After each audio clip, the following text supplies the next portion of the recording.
Welcome back, everybody. Can you all hear me well? So I'm going to sneak in just some few hints and tips about the midterm. And then we're going to use the rest of the day to just work on the midterm. For those of you which are online, Shu Yu, who's here, she's going to, in the beginning, just to take care of you guys online. And I will just float around among you folks here in the room. Now, there's one thing I just wanted to say about the midterm, and there is no penalty for asking questions. Rather, we want you to ask questions. It's actually, some people think at the midterm, I'm not allowed to ask questions because I'm supposed to do it everything myself. As you know, the modality here is that we want you to collaborate, discuss with your friends and so on, because one learns much more. And for Shuju and myself and Abby as well, and Abby comes a little bit later, to actually discuss with you, that's much more fun than just watching you solving the exercises. So it's through the discussions where we hopefully get new insights and knowledge. So don't hesitate to ask questions. Okay, promise? Now, the other thing I wanted to do is actually show you some small hints and tips about the midterm and how to think. And this is just going to take some 10 minutes at most. And then we spend the rest of the day on the midterm. And we are going to do that next Wednesday as well. And the same with next Friday. So basically the same kind of modality. And we have office hours on Fridays and Wednesdays after the lecture. There's nobody coming after us, so you should feel free to hang around. Okay? So we should have plenty of time to discuss and work on the midterm. So let me just say something about the exercises. Just some small hints. And before we do that, I just wanted to remind you where you find the midterm, if you haven't had time to do that yet. So you can go into the doc folder, and if you look into the doc folder, you will find midterm projects. And you should go to the year 2023 and not 2022, obviously. So 2023 is where you will find the Jupyter notebook, which you can start using and answer in that. Or you can just take the LaTeX file if you prefer to typeset in LaTeX. Or you can just look at the HTML variants. And I wanted to say something about the some of the exercises. The other site where you can fetch it is on this weekly list of topics. And if you scroll down here, you will, if you pass the exercises, which we have, and at the end here, you will find the first midterm, and you will basically find the same formats. So there's a Jupyter notebook, there's just a plain HTML, LaTeX, if you like to typeset in LaTeX, and then there's a PDF file. So the first thing, make sure that you have the right one, there are 2 exercises only. And I just wanted to say a little bit about the first 2 exercises. So that's hint 1. And then there is another hint about the numerical exercises. So if you look at the numerical exercises, let's take them first.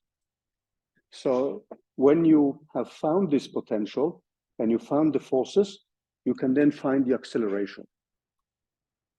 And if you look at the codes which you should implement and the test cases which you can run, you will find in the lecture slides for this week, this programs or a program which can be used for this one-dimensional cases. So if you scroll down here, this is the program which we discussed on Wednesday.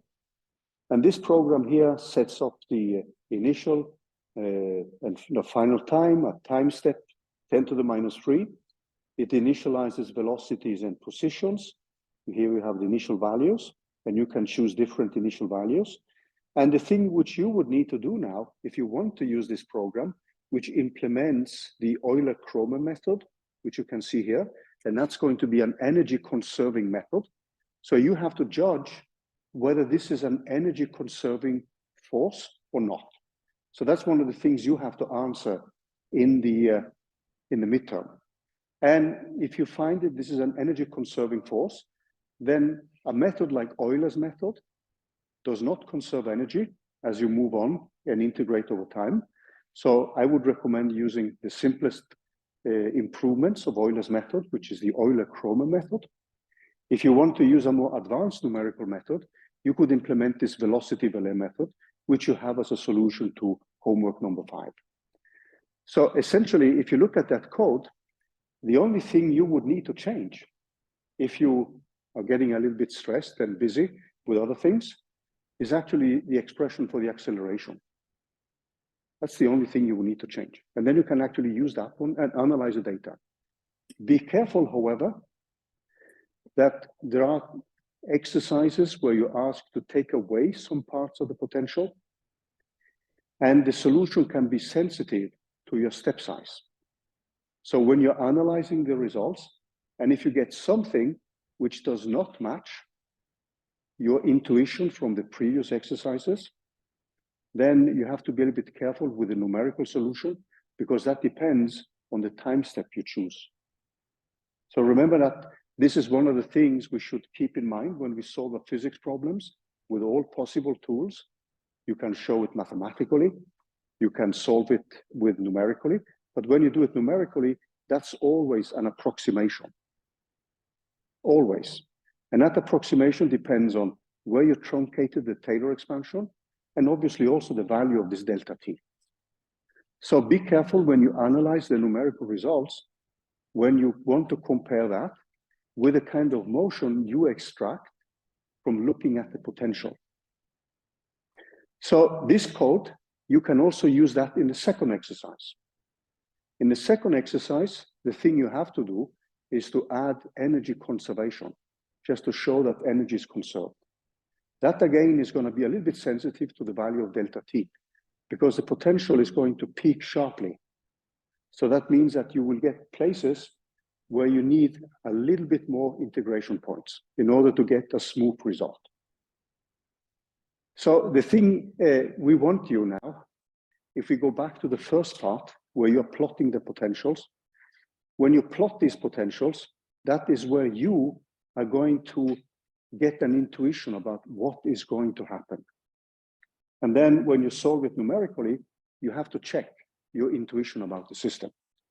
So this is I mean, the exercises shouldn't technically be that difficult, but we want to trigger your intuition about what is going to happen. So when you analyze the numerical results, this is the kind of thing, or the way of thinking, which we want to have you with us.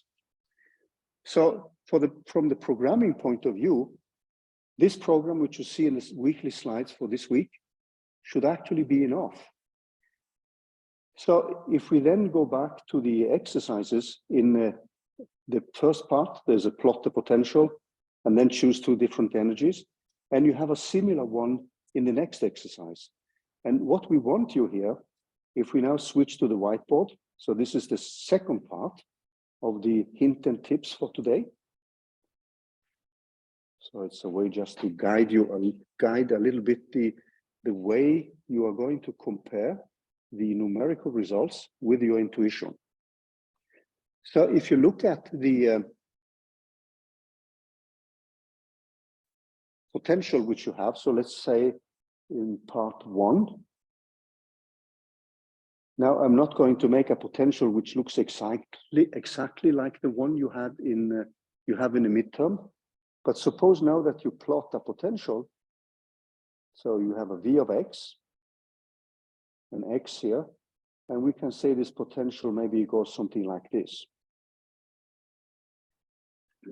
Now, in your case, if you go back to homework number 4, you've actually done something similar to the beginning of the midterm. So you are going to plot the potential, and then a typical situation, let's call this situation 1, could be now that you put the kinetic energy V0 equal to 0. And then you have to, from the potential, you have to figure out what kind of motion you would expect. So, and typically in this case here, you would have a minimum. You have many minima here, minimum here. This would be a global one. This minimum here is actually higher. So that's a what we normally would call a local minimum, and that happens here as well. This would be a maximum. And the other one here would be a local maximum. So when you look at the type of motion, suppose now you place yourself here, and then you're going to make a drawing of the energy. So the energy of the system then is only going to be potential energy. So in this specific case, E0 is actually equal. So if we now put down a value for x, x0, this is going to be equal to V of x0, the potential which you have. And then you're being asked, what kind of motion would you then expect? And if you have no friction, this object is just going to go back and forth, up here, down again, and up again, back and forth here. And this is going to be the total energy, which is going to be conserved. So that means at the bottom here, depending on the value of the potential energy, and in the exercise, the first exercise of the midterm, you're going to assume that the potential energy is 0 at the bottom. In this case, it doesn't need to be 0. So that means that there will be some potential energy and there will be some kinetic energy. And since energy is conserved, then the energy which you had at x0 is going to be the same as you have at that minimum point. And from this, you can say something about what kind of motion you're expecting. So when you're going to solve it numerically, you should go back to the graph you made, and then you should test whether your numerical results match your intuition. So you could say this is a kind of overarching theme in this midterm, and the rest are just technicalities. So the first step, exercises 1 and 2 in the first exercise, deals essentially with that.